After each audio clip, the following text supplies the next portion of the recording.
She blocked my number, my messages, even my existence.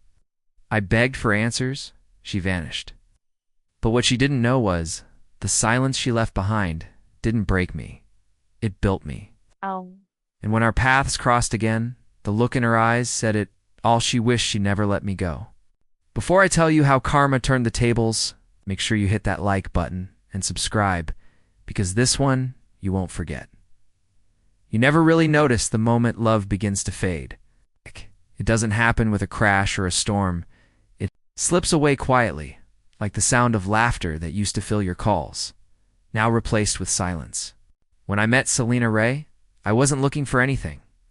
But she had this way of making everything feel lighter, effortless. Her voice carried a kind of calm I hadn't felt in years. She looked at me like she already knew my soul, like she'd been waiting for me to show up all along. And for a while, I believed that maybe, just maybe, I was finally home. We were inseparable. Every late-night call turned into morning talks. Every goodnight became, "I can't wait to see you again." I trusted her with every part of me, the scars, the fears, the dreams I didn't dare say out loud. And she made me believe I was enough. She said things like, "You make me feel safe," or "You're the calm I've been searching for." I didn't know it then, but those were promises she'd forget the moment someone else said them better. The first signs came like faint cracks in a perfect mirror. She started replying slower. Our conversations became shorter. The warmth that used to pour out of her voice turned into something polite, distant. I remember the night I asked if it was okay. She smiled, said she was just tired, and went to bed early. That was the first night I couldn't sleep. A few days later, she canceled our weekend plans, said her cousin was in town. Then another excuse, then silence. I'd stare at my phone, typing messages I never sent, afraid that even asking if something was wrong would push her further away. But the truth was, she was already gone. I just hadn't realized it yet. Then came the day it all ended, without a word, without a fight, without an explanation. I remember opening my phone, trying to call her. The screen flashed, "User not available." I checked her profile, nothing. Her name, her pictures, her messages, gone, blocked, everywhere. It was like she'd pressed a button and erased me from existence. I tried to breathe, but it felt like my chest had been hollowed out. Every part of me screamed to understand why. I searched for reasons. Maybe she was scared. Maybe something happened. Maybe it was my fault. But deep down, I knew. She just didn't want me anymore. And somehow, that truth was worse than any betrayal. For weeks, I couldn't eat. I couldn't work. Every song, every place, every scent reminded me of her. I'd catch myself reaching for my phone at night, only to remember she wasn't there.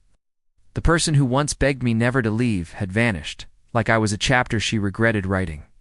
It's strange how someone can make you feel like the whole world one day and then treat you like a stranger the next. I thought I'd never recover from it. I thought I'd always be that guy staring at his phone, hoping for a message that would never come. But pain has a way of teaching you things love never could.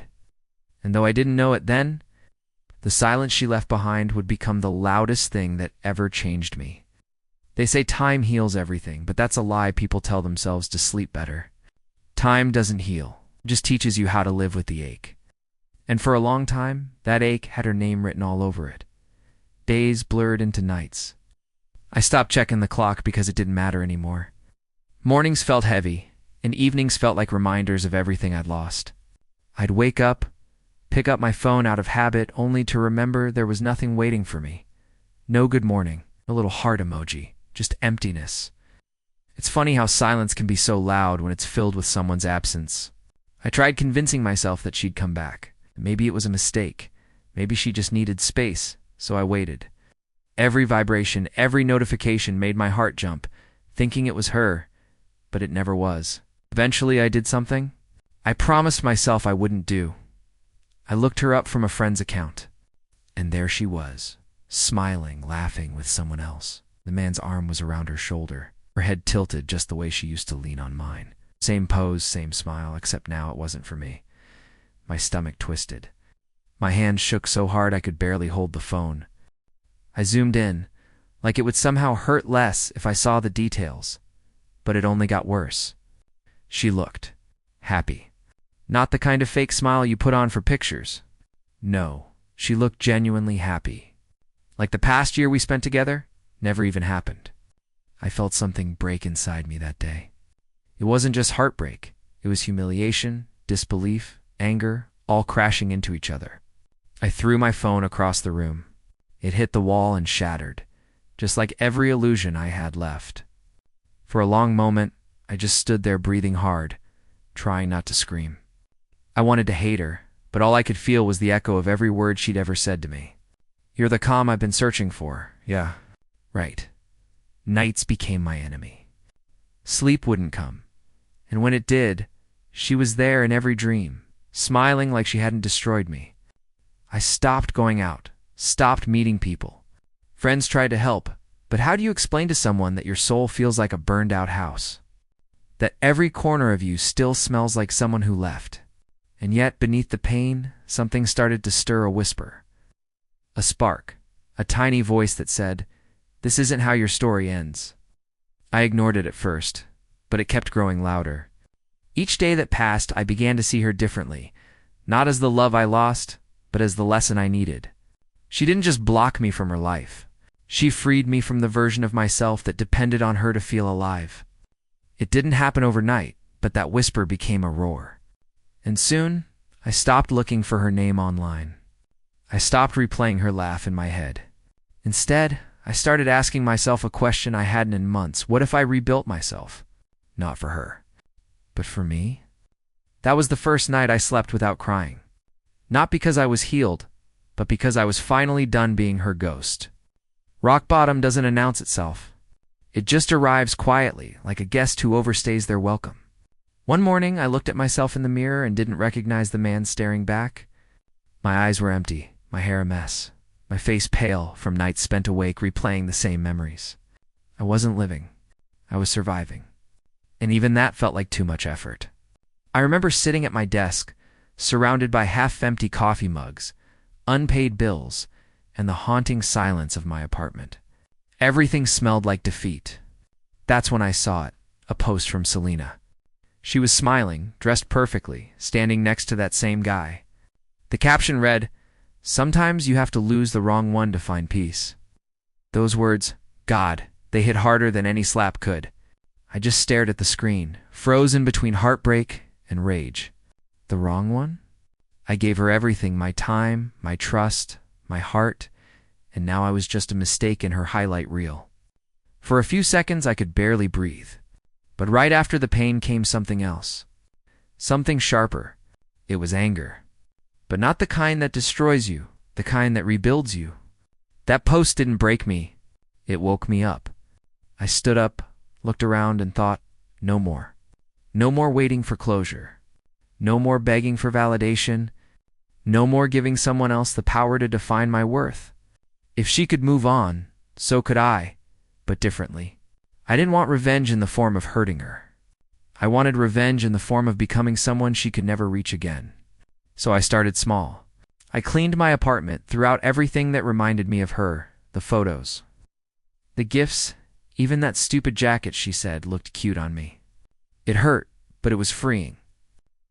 Then I got up early the next morning and went for a run. My lungs burned, my legs screamed, but for the first time in months, I felt alive. Every day, I pushed harder. I hit the gym, started reading, worked overtime, picked up old passions I'd abandoned for her. The world around me started to change because I changed. The mirror that once showed a broken man now reflected someone rising. The nights that used to be filled with tears turned into hours of focus, learning, building, planning. I didn't chase her shadow anymore. I chased progress. I started a small business idea that had been sitting in my notebook for years, and slowly things began to move. Success didn't come overnight, but neither did the pain. Both took time, except this time, I was patient. I learned that healing isn't about forgetting someone. It's about remembering who you were before they broke you. Months later, I saw my name appear in a local magazine, From Heartbreak to Hustle, The Rise of Ethan Valiant. It wasn't just a title. It was closure. Because that day, I realized she didn't just block me from her world. She cleared the path for me to build my own. It's strange how success doesn't feel like fireworks. It starts quietly, a single spark that catches when you least expect it. One morning I woke up, looked in the mirror, and for the first time in months I didn't see pain staring back. I saw purpose. The kind that doesn't come from wanting to prove someone wrong, but from finally wanting to prove myself right. The gym became my therapy. Every drop of sweat carried a memory I was ready to let go of. Every lift, every run, every mile felt like reclaiming a piece of myself she took when she left. My body changed first, then my habits, then my energy. I wasn't the man who begged to be seen anymore. I was the man who didn't need to be. Work followed the same rhythm. Late nights, early mornings, endless effort. I poured everything I had into my business, not because I wanted to show her I could make it, but because I needed to feel alive again. I stopped checking my phone for her name. I started checking my email for opportunities. It was like I'd switched dimensions from surviving to thriving. And then it happened. A small post I made about my journey went viral. People connected with the story, the heartbreak, the comeback, the transformation. Messages started flooding in. Strangers saying I'd inspired them, people thanking me for reminding them that pain can create power. I smiled, reading them, realizing that maybe the reason I went through all that darkness was to light the way for someone else. As the months passed, my name started appearing in places I never dreamed of. Interviews, collaborations, invitations to speak about resilience. My life wasn't just changing, it was evolving. And every time I achieved something new, a quiet thought whispered in my head, she's going to see this. I didn't say it out of arrogance. It wasn't about revenge anymore. It was about inevitability. When you rise from the ashes, the people who once buried you can't help but notice the fire. One day I was invited to a networking event, a fancy rooftop party full of people I used to only admire from afar. I stood there confident, calm, holding a glass of sparkling water instead of whiskey. I laughed with people who actually saw my worth. And right there under the city lights, I realized something profound.